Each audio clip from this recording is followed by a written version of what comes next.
Olá a todos, sejam bem-vindos de volta. Meu nome é Clara Afonso, sou oftalmologista, especialista em retina e neurooftalmologia. Bom, sou Rodrigo, mais uma vez nós juntos aqui de anfitriões e hoje com um tema um pouquinho diferente do que a gente estava trazendo nessas últimas, porque está chegando o CBO, o Congresso CBO 2026, vai ser aqui em Salvador e a gente trouxe duas pessoas que estão na linha de frente da organização desse congresso para a gente. Eu queria que nossos convidados se apresentassem, por favor. Por favor, começando com o professor Eduardo. Bom, eu sou Eduardo Marbach, sou oftalmologista, sou um dos presidentes do Congresso Brasileiro de Oftalmologia e sou professor da UFPA. Eu sou Cristine Sampaio, sou oftalmologista, especialista em glaucoma e atual presidente da Sociedade de Oftalmologia da Bahia.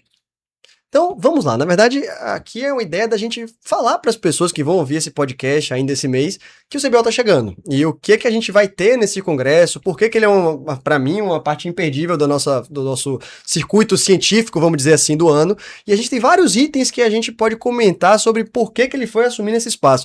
Eduardo, você queria comentar alguma coisa sobre o que você vê de imperdível que está chegando agora já em setembro? Vamos começar já bombástico aqui hoje. Antes dele falar dos imperdíveis, eu acho que é importante a gente ressaltar assim, a magnitude do Congresso. Pode ser. Né, que é o maior de oftalmologia da América Latina. Eu acho que o Brasil ele tem que ficar honrado assim em a gente ter um congresso dessa excelência, né? Não só em tamanho, como na quantidade de subespecialidades e de aulas e de níveis diferentes de informação. Então, assim, é uma honra para Salvador receber e é uma honra a gente ter um congresso tão importante dentro do nosso país, né? Então, tem 16 anos que a gente não tem um congresso brasileiro de oftalmologia aqui em Salvador. A gente estava sem centro de convenções, agora a gente tem um centro de convenções bastante adequado, né? Extremamente confortável e apropriado. Com certeza um dos melhores do país. E esse ano o congresso tem em torno de 430 horas de atividade didática programada, né? A gente tem algumas novidades, então dessa vez a gente vai ter um pouco mais de palestrantes estrangeiros.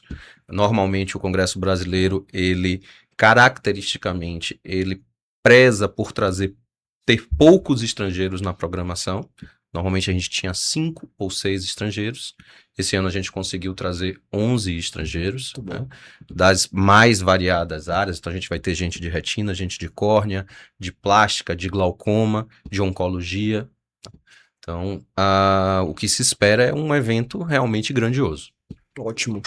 Outra coisa que a gente estava falando, e Clara mencionou, já começou bem falando sobre como o Congresso é grande, é algo que a gente ouve o zum, o pessoal falando, não, mas o CBO eu acho que eu não vou porque ele é um congresso menor, ele é um congresso para residente, ele é um congresso que não me apetece tanto, eu prefiro ir para o congresso das subespecialidades.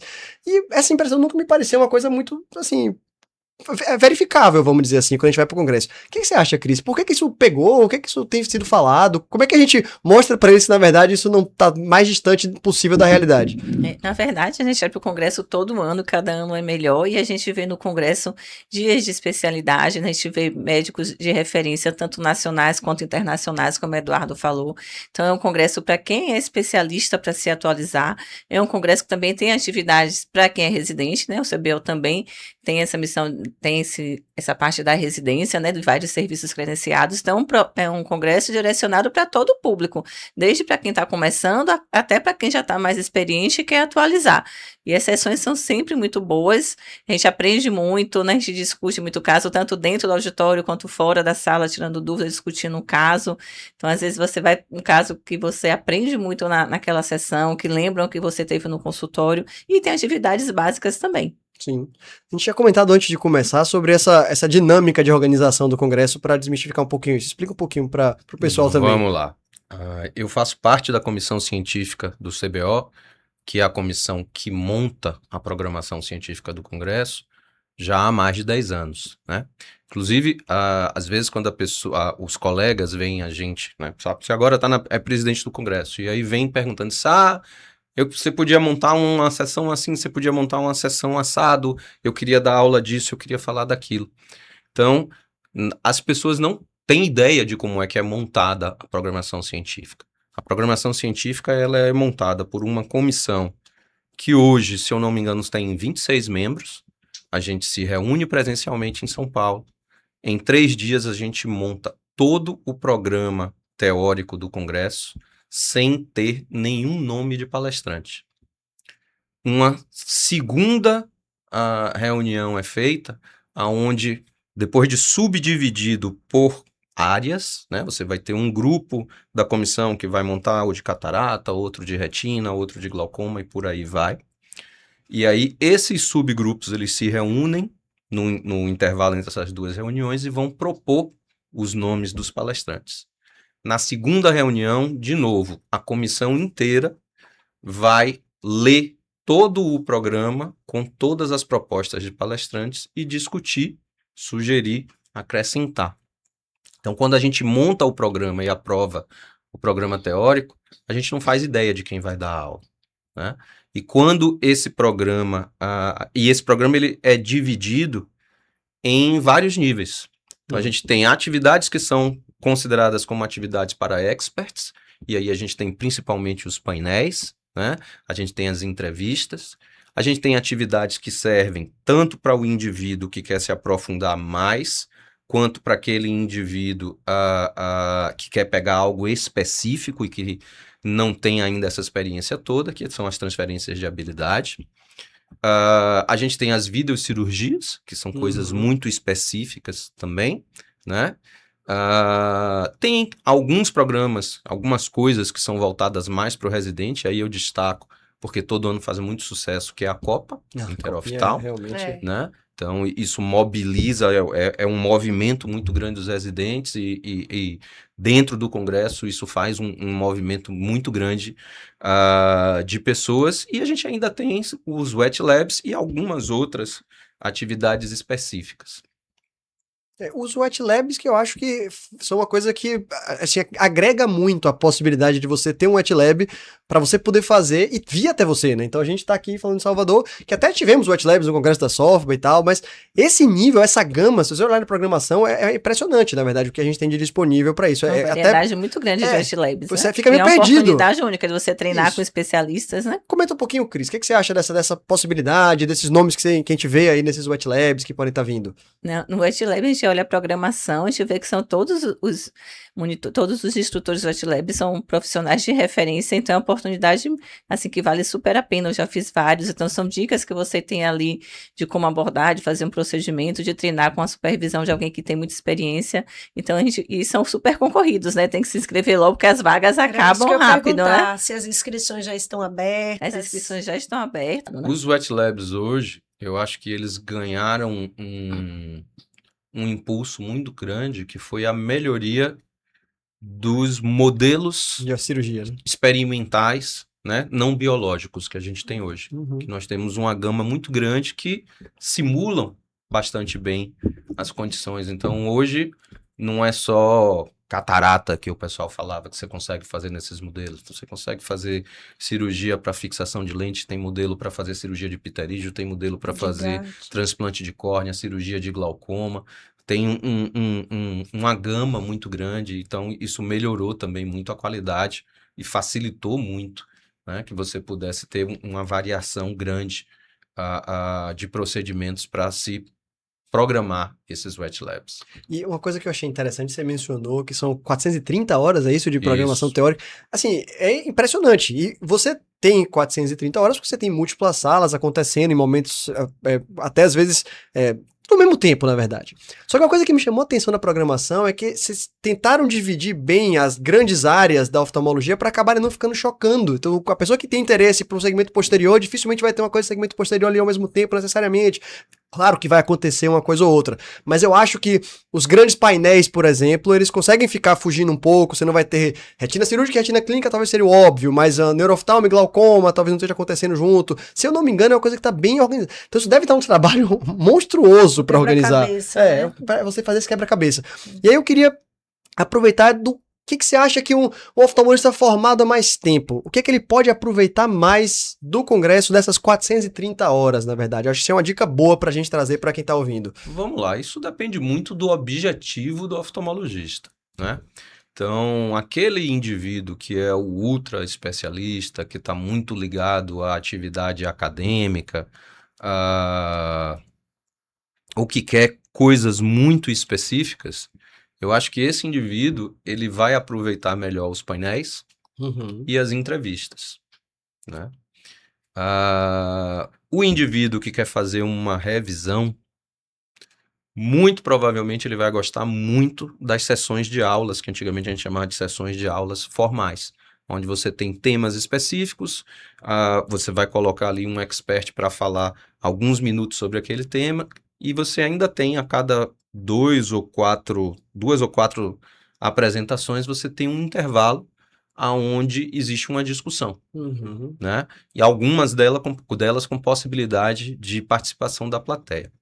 Uma coisa que às vezes as pessoas pensam como sendo uma atividade específica para o residente e que eu, pessoalmente, né? Eu tenho até um viés porque eu coordeno essa atividade já há muito tempo, mas eu acho que é uma atividade que serve para fazer uma revisão grande do ponto de vista prático, para lhe dar informações que vão atuar na prática, é a sessão do Grand Round. Sim, Porque você vai ver casos clínicos e experts discutindo aqueles casos clínicos que foram apresentados pelos alunos do curso de especialização. Então, é uma sessão que eu acho extremamente rica e acho que é até pouco frequentada, né? Uhum. Poderia ser melhor frequentada, porque ela realmente costuma trazer coisas que a gente vê na prática, né? Lógico que não costumam ser casos do dia a dia, os casos do dia a dia não vão para o Grand Round, mas são as dificuldades que a gente pode ver no dia a dia. Isso é uma coisa interessante, eu acho que a gente pode abordar, que é a forma como raciocina-se um caso difícil. Esse raciocínio não quer dizer que você vai ver necessariamente aquele mesmo diagnóstico que foi discutido no Grand Round. Você não vai ver, sei lá, um Posner-Schlossman na sua vida lá no glaucoma. Mas talvez você veja um caso e fale assim, poxa, pensaram dessa forma para chegar naquele diagnóstico mais complicado. Então, e se eu pensasse desse jeito para um outro? Eu lembro inúmeros casos em que eu fui assistir uma sessão de caso clínico e aquela sacada me fez pensar, A talvez... estruturação do raciocínio, Isso ajuda né? muito. Eu acho que a gente trabalha com uma especialidade que, por sorte, muitas vezes o diagnóstico é direto, você bate o olho na lâmpada de fenda, tem uma catarata, beleza. Mas às vezes você tem que ir um pouquinho além, às vezes você tem que realmente se aprofundar. E eu acho que você ter a oportunidade de ver as pessoas que estão ali discutindo, como você bem falou, os experts de diferentes áreas, pensando daquela forma, ajuda você a estruturar seu próprio raciocínio também. Não, e até tendo dúvida, né? Sim. E até abrindo para debate. Eu acho que as sessões de casos clínicos são as sessões mais ricas, porque você consegue presenciar a dúvida da pessoa que está apresentando, abrir o leque dos diagnósticos diferenciais, às vezes observar que foi o tempo que ajudou nessa resposta e a participação dentro da Neuroftalmo. A gente tem um painel maravilhoso no CBO, que é um painel de discussão de caso clínico, que os debatedores vão ajudando a completar para a gente chegar no diagnóstico e no manejo de casos dificílimos e casos muito ricos. Então, eu acho que essas sessões, elas acrescentam tanto ao subespecialista quanto ao generalista, por você acompanhar ali a linha de raciocínio e as opções que você vai ter que lançar a mão para chegar num bom manejo para o paciente. Eu realmente sou fã das sessões de casos clínicos, eu adoro participar, eu acho muito importante a discussão. E, assim, até interessante, a gente comentou desses CBOs mais antigos, congressos mais antigos, eu me lembro quando eu estava realmente na formação, coisas que me chamavam muita atenção eram as sessões de discussão de casos mesmo. Até ia meio levar para as coisas de discussão de glaucoma, eu achava fantástico. Então, glaucoma é uma parte que isso é muito forte, né? Essa parte de discutir. E uma coisa que eu vejo que se faz muito bem no glaucoma, eu tenho dificuldade de ver em outras áreas, mas acho que retina faz muito bem, neuroftalmo são as que eu vejo, mas consegue ter parte didática misturada com a discussão de casos. Então eu me lembro de várias sessões em que você coloca um especialista para apresentar um caso clínico e você coloca dois palestrantes para discutirem, um vai para um lado, outro vai para o outro, e você acaba raciocinando a parte de conduta baseado nisso. Eu acho isso muito massa do glaucoma, Cris. O que você acha disso? O que você tem a dizer sobre esse detalhe? Eu também concordo, né, que as sessões de caso clínico são muito enriquecedoras, né? Puxando para o glaucoma, o glaucoma realmente pede da gente um raciocínio diferente que você falou, a catarata, de modo geral, você fecha o diagnóstico, o glaucoma você tem que ir juntando o quebra a cabeça. Então, às vezes tem mais de uma conduta certa para o paciente, então é importante você ouvir a opinião de várias pessoas, o que faria, o que não faria, por que faria diferente. A gente aprende muito nessas discussões, né? E quando você está com o paciente, é como você falou, às vezes você não tem um caso igual, mas você lembra de uma sugestão que um palestrante deu, de uma dificuldade que teve, isso te ajuda muito no seu dia a dia no consultório. Então, essas sessões enriquecem muito e contribuem muito para a gente na prática. E aí você falou, a gente falou da catarata como esse lado de diagnóstico, mas a Eu catarata... ia você ia falar isso? acrescentar, pô. Porque a catarata... Vocês estão sendo injustos. Não, eu vou jogar a catarata para dificuldade cirúrgica, na verdade, porque eu vou aproveitar Não, outra e a especialidade. atualização Também, da lógico. quantidade de lentes intraoculares Isso é absurdo. e as peculiaridades de cada subtipo de lente. O congresso ele é muito útil para você ir se familiarizando com isso Na também. verdade, hoje todas as subespecialidades da oftalmologia evoluíram muito, tem muita coisa para discutir, muita atualização, né? E aí tem um detalhe que, já que você entrou nesse mérito, eu vou chegar daqui a pouco na parte da discussão cirúrgica, daqui a pouco vai opinar disso, mas que o congresso talvez seja um bom lugar que você tenha essa parte de atualizações da tecnologia, que naturalmente vem de indústrias que têm interesse em lucrar, e lá no congresso você tem essa coisa meio tirar do viés comercial. Então, você não vai ouvir de um representante que essa lente é a melhor coisa que aconteceu no mundo nos últimos 20 anos. Você vai ouvir de um expert. Você vai ouvir de uma pessoa que é capaz de, assim, a gente espera que tenha, fora o viés de Conflito de interesse, você vai ouvir dessa pessoa o que ela tem de experiência prática, você vai ouvir dessa pessoa dicas que ela pode ter, eu uso essa lente mais em determinado tipo de paciente. Um blend dessa Pode com também. E os essa prós aqui você e não pode contras de deixar cada um, residual. não é só o lado bom, não é só o lado ruim, você consegue ouvir os dois lados, né? Sim. E uma coisa bacana de que vocês falaram aí sobre essa história do conflito de interesse, esse ano teve uma modificação que você só consegue, quando você é convidado para falar, né? Você só consegue aceitar uma palestra se você fizer antes sua declaração de conflito de interesse, que vai ficar disponível lá no programa digital o tempo inteiro. Então, assim, conflito de interesse é lógico, algumas pessoas vão ter, é inevitável, não faz parte da vida. Desde que isso seja exposto, eu não vejo problema nenhum. E outra coisa bacana para a gente lembrar também é que o Congresso, o CBO, ele é excelente para você fazer uma revisão, ele é excelente para você atualizar, ele é excelente para você tirar algumas dúvidas com colegas, mas ele também é um palco de negócios, né? Então você vai ter a indústria lá atuando, disponível para poder ver o que tem de novo, para poder fechar negócio em equipamento, fechar negócio em lente, ver como é que funciona. Então, traz tudo para um único lugar e você tem acesso a uma gama muito grande da empresa, de empresa que trabalha com oftalmologia, né? Seja de equipamento cirúrgico, Isso. seja de microscópio, seja de lente intraocular, de medicamentos. Isso talvez seja uma das coisas mais interessantes que vem junto com o CBO, na verdade. Quantas dessas empresas teriam um representante ali formal para você chegar e ver o equipamento ali na hora, testar, mostrar? Isso realmente é uma oportunidade única para você ter. Mas voltando para o que eu queria perguntar, que eu já tô doido para fazer essa pergunta, é sobre a parte de casos desafiadores cirúrgicos. Então, você opera catarata, gosta muito de casos desafiadores, e eu queria lhe perguntar duas coisas sobre a experiência em congresso. Uma é, quantas vezes você imagina que você já foi para um congresso e viu um colega apresentando um caso desafiador, e depois você se viu assim, poxa, eu tô lembrando daquela aula, daquela pessoa tal, e eu vou usar isso aqui na minha cirurgia, isso pode ter feito a diferença. Mas no seu caso, eu acho que a segunda pergunta é ainda mais importante. Quantos já vieram falar com você depois que viram algo que você apresentou no congresso e falaram assim, pô, Eduardo, eu não teria feito essa cirurgia se não fosse o que você mostrou naquela apresentação? Eu acho que para um indivíduo ser um bom cirurgião, tem vários fatores. Lógico, ele tem que ter um treinamento bom, ele tem que ser curioso, ele tem que ser estudioso, tem que existir uma certa autossuficiência, para que você consiga evoluir um pouco, senão você vai ficar sempre travado no básico e não vai conseguir fazer as coisas complicadas. Então tem que existir uma autossuficiência e um pouquinho de ousadia. Mas assistir outras cirurgias é, assim, uma escola imensa, né? E é algo que, inclusive, eu acho que quando eu comparo os residentes de hoje com os residentes da minha época, eu acho que se perdeu um pouquinho disso, Uhum. né? Eu acho que hoje existe uma pressa um pouco maior de galgar degraus e eu vejo que a gente assistia mais cirurgia, né? Mesmo com Então, mais dificuldade, às vezes. mesmo com mais dificuldade. Então, a cirurgia oftalmológica, a maior parte delas, né, ou pelo menos as cirurgias que vão mexer não com anexos, que são um pouco mais... A filmagem nem sempre é tão fácil, a magnificação não vai ser tão boa, mas as cirurgias que são feitas no microscópio, a gente tem uma qualidade de filmagem hoje espetacular, né?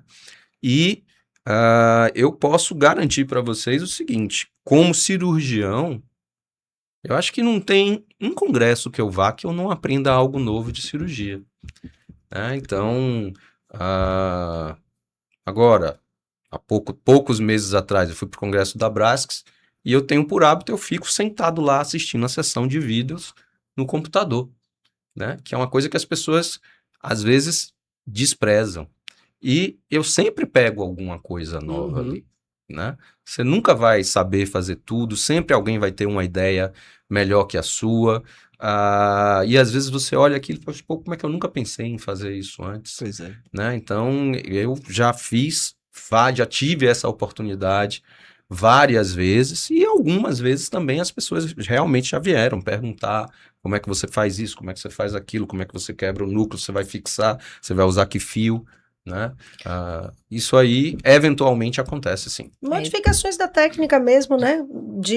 Eu prefiro colocar o primeiro áptico em cima da íris, eu prefiro agulhar já o primeiro áptico numa fixação.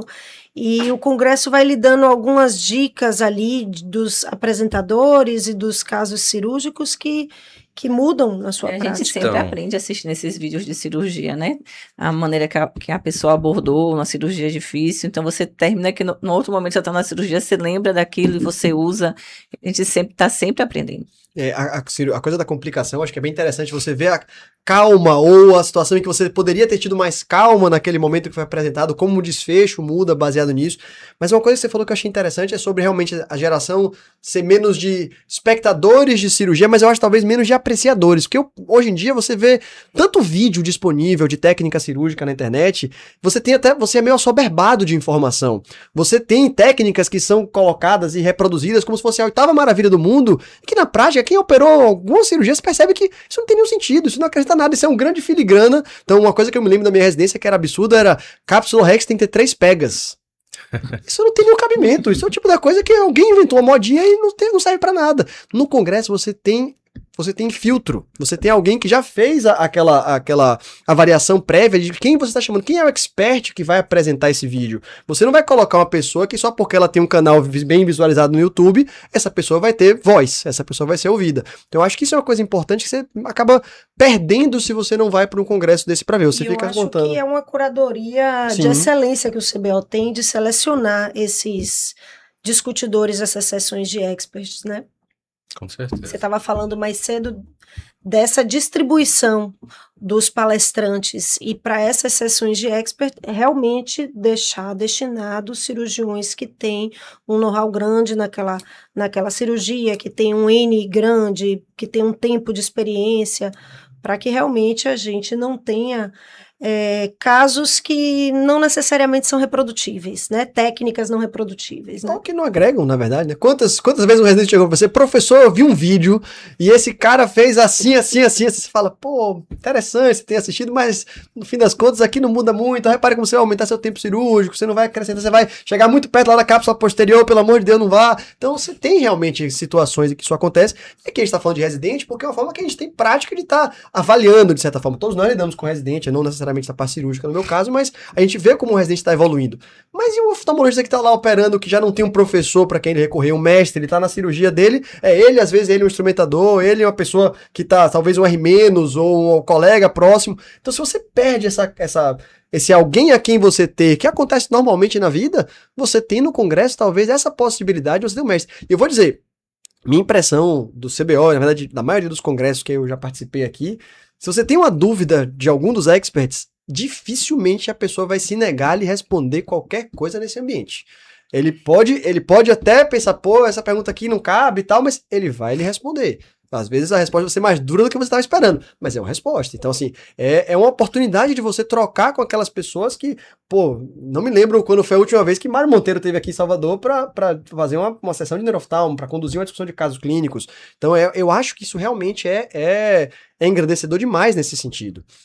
Que E mais? essa oportunidade tem dentro da sessão e fora também, né? Várias vezes a gente conversa nos intervalos da sessão, né? Nos intervalos para tirar dúvida com alguma pessoa que é referência para a gente, para discutir caso. Então você aprende tanto dentro da sala quanto fora da sala, né? Tem um dado que eu acho que é uma métrica extremamente interessante quando a gente quer saber se você está, durante sua vida médica, evoluindo, né, e aproveitando o que existe de informação, não só de congresso, porque hoje ficou muito fácil até fora dos congressos a gente fazer atualização e ter acesso, né, a novas técnicas, as novas informações, mas é parar e se perguntar, né, o que é que eu agora, no meu caso, 30 anos de formado, né, o que é que eu faço na minha cirurgia hoje, diferente do que eu fazia quando eu saí do meu R3. Uma coisa que eu vejo com relativa frequência, e eu acho temerário, eu acho uma pena, né? É que as pessoas às vezes saem da residência e passam 20 anos fazendo exatamente a mesma coisa, sem modificar, né? Não que seja errado, porque está dando resultado, mas às vezes existe um medo da modificação, o que é da mudança, né? Que é compreensível. Mas eu acho que esse contato com outros médicos, esse contato com outros cirurgiões que fazem a coisa diferente daquilo que a gente da forma como a gente aprendeu, né? E a disponibilidade, às vezes, de pegar ele na hora que sai da sala, de tomar um café, de conversar, pode, às vezes, contribuir para você dar um passo que você não está dando porque você se acomodou. Sim. Principalmente quem está fora da instituição de ensino, né? Exatamente. Porque quando você está ligado na instituição de ensino, você está sempre mais fazendo essa fácil fazer atualização. E eu acho que isso é um fator que é, assim, fundamental. Acho que você se pergunta isso para cirurgia porque talvez seja uma métrica fácil de avaliar. Até para clínica. Sim. Quantas coisas você realmente tem que adotar de novidades na clínica que, poxa, sempre foi feito desse jeito. Então, se a gente pensasse numa pessoa que formou na época que glaucoma era uma doença diagnosticada por a alteração do nervo óptico e um defeito de campo visual, você perdeu todos aqueles pré-perimétricos que já se falam há muito tempo. Então, se a gente não vai para congresso, não se atualiza disso, a gente acaba ficando para trás e deixando de evoluir para coisas que são, hoje em dia, lugar comum, na verdade, no tratamento das doenças. Então, outra coisa que você falou que eu achei interessante foi de abordar o especialista, tirar uma dúvida direto mesmo quando acaba a sessão e tudo. E eu fui para um congresso da Academia Americana, lembrei que eu fui tirar uma dúvida para um colega de retina, assim, o papa da retina lá de uma coisa. Foi interessante, foi um debate bem legal, bem aberto.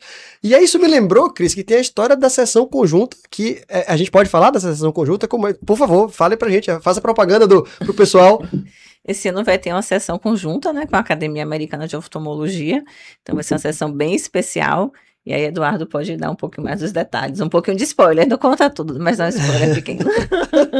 Na verdade, não tem muito spoiler para dar, né? Isso eu acho que a gente ainda vai deixar meio como surpresa, isso tá programado, Certo. né?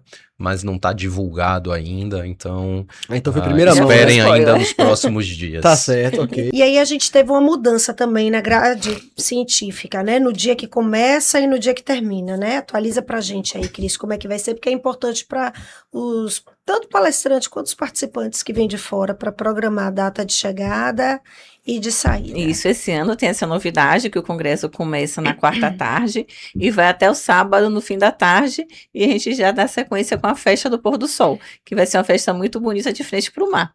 Então, por favor, ninguém compra passagem para sábado, né? Não, todo mundo voltar voltando no domingo.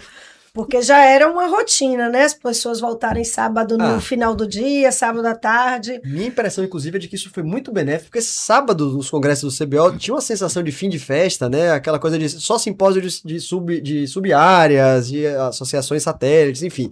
Mas agora que vai ter programação mesmo, efetiva até sábado, e a festa vai acontecer depois disso. Primeiro que o pessoal não chega de ressaca no sábado de manhã para quem vai, né? Que isso já acontecia naturalmente. O residente, então, meus residentes aí, ó, de olho. Então, a gente tem essa mudança importante, mas teve uma mudança na quarta também. Houve uma a gente encheu algumas coisas de painéis na quarta, como é, Eduardo? Não, na verdade, a quarta-feira, antigamente, era considerado dia especial, Diz isso. né? E então você tinha um número relativamente reduzido de atividades. Esse ano, a quarta-feira, ela já vai ter ainda o que seria o equivalente ao dia especial, né? Mas junto a isso você já vai ter as reuniões das sociedades temáticas e alguma coisa da programação convencional feita pela comissão científica, né? Porque o dia especial e a reunião das sociedades temáticas, elas não fazem parte da programação da comissão científica, Entendi. né? A gente só determina quem vai ficar com dia especial naquele ano e o presidente do CBO determina quem vai fazer a programação dentro do dia especial. E para a sociedade é disponibilizado a cada sociedade temática aquele turno para que seja feita a sua reunião. Interessante. Então a gente vai ganhar espaço. Ótimo. Eu acho que a gente podia aproveitar o gancho para vender nosso peixe e falar Sim. que o tema desse ano é neurooftalmologia, né? Então, a gente participou da elaboração do livro, né? Todo ano o CBO produz o livro com o tema. Você quer tema falar oficial. um pouco sobre isso? Então, Do tema oficial. o tema oficial do Congresso é uma tradição já de muito tempo, né? Com certeza isso aí já tem mais de 20 anos que tem todo ano e eu não sei dizer para vocês exatamente com quanto tempo que é feito de antecedência que isso acontece, quanto é que está agora, mas eu garanto para vocês que já tem tema oficial pelo menos para 2030, Uau. né? Então, todo ano a gente tem, durante o CBO, uma reunião onde se decide, né, e se vota quais são os candidatos são colocados lá, os temas, né, as propostas, na verdade. Alguém defende essa proposta e é feita uma votação para escolher, né? Então, isso aí já está pronto, pelo menos até 2030, eu lembro com certeza. Esse ano é neurooftalmologia, o livro está excelente, está realmente. muito bom, já foi finalizado. E a gente vai ter também a sessão da ABNO, né? Entre os dias das sociedades sociedades temáticas, temáticas. Não, até que sorte que a gente deu, que tema oficial Neurooftalmo aqui em Salvador, então a gente tá felicíssimo, na verdade, nesse sentido. Na verdade, que o Congresso, ele abrange todas as áreas de atuação do CBO, né? O CBO é a principal instituição da oftalmologia, que representa a oftalmologia, e tem várias áreas de atuação. E todas essas áreas de atuação estão no Congresso do CBO, né? Então, tem milhões de justificativas para a gente ir para o Congresso, desde a parte científica, a parte dos expositores, de conhecer as novidades dos aparelhos. Geralmente também tem condições comerciais melhores para quem está no CBO. Mas tem outra parte também do CBO, por exemplo, a parte de defesa de classe, a gente que está em sociedade, a gente sabe que vários médicos fazem várias perguntas para a gente. O CBO está fazendo o quê? O que é que o CBO pode fazer? Todo o jurídico do CBO está no Congresso, então você tem a oportunidade de tirar dúvida, de saber como proceder em determinadas situações. Tem sessões específicas para isso, então isso é uma coisa também muito importante, um tema muito importante e que tem muita demanda, né? A gente sabe que chegam muitas demandas para a gente. A parte de ação social que o CBO faz, nós vamos, todo o Congresso do CBO tem o Pequenos Olhares, são 2 dias de atendimento a crianças em situações de vulnerabilidade da cidade que o Congresso ocorre. Então esse ano vai ser na quinta e na sexta, então já está aberta a inscrição para o voluntário, são 2 horas por dia que você tira do seu congresso para você ajudar lá nesse atendimento. Então no CBO, no congresso, você conhece tudo que o CBO faz. Muita gente pergunta para a gente o que é que o CBO faz, então é a oportunidade de você conhecer tudo que o CBO faz pela oftalmologia brasileira.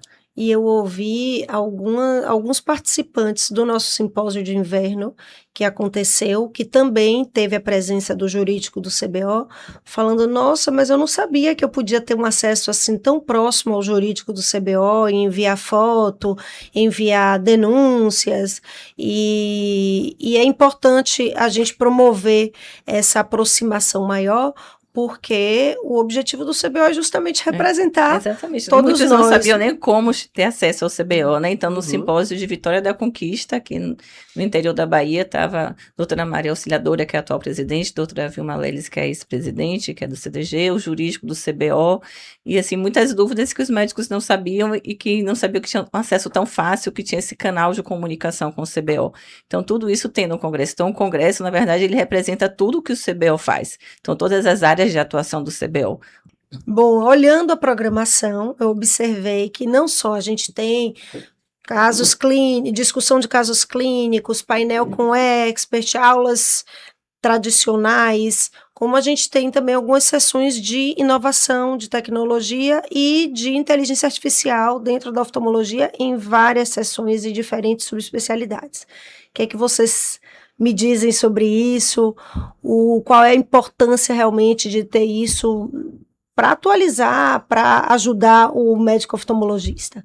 Então, não tem como a gente virar as costas para isso hoje em dia, né?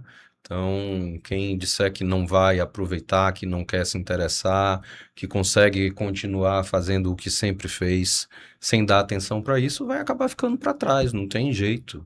Então, são recursos espetaculares que a gente tem hoje em dia, muitos deles são recursos gratuitos, que a gente consegue ter acesso, né, que facilitam muito a vida. É lógico, eles, pelo menos por enquanto, ainda não substituem completamente o estudo, não substituem completamente o raciocínio médico, mas é algo que está aí e é inevitável, né?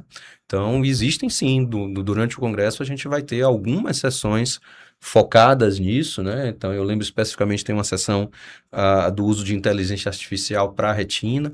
Então, nós na oftalmologia trabalhamos muito com imagem, e eu acho que imagem é muito propício para que você tenha uma evolução rápida dos recursos de inteligência artificial, e vai acontecer, tem aí, e quem quiser se atualizar sobre o que existe especificamente dentro da oftalmologia, sobre como a gente pode aproveitar e usar isso na nossa prática, pode ter certeza que vai ter como se atualizar no Congresso. Diante de experts, não diante de... Exatamente. Isso é que é o mais importante. Não diante de uma dica minha aqui, ó, eu uso.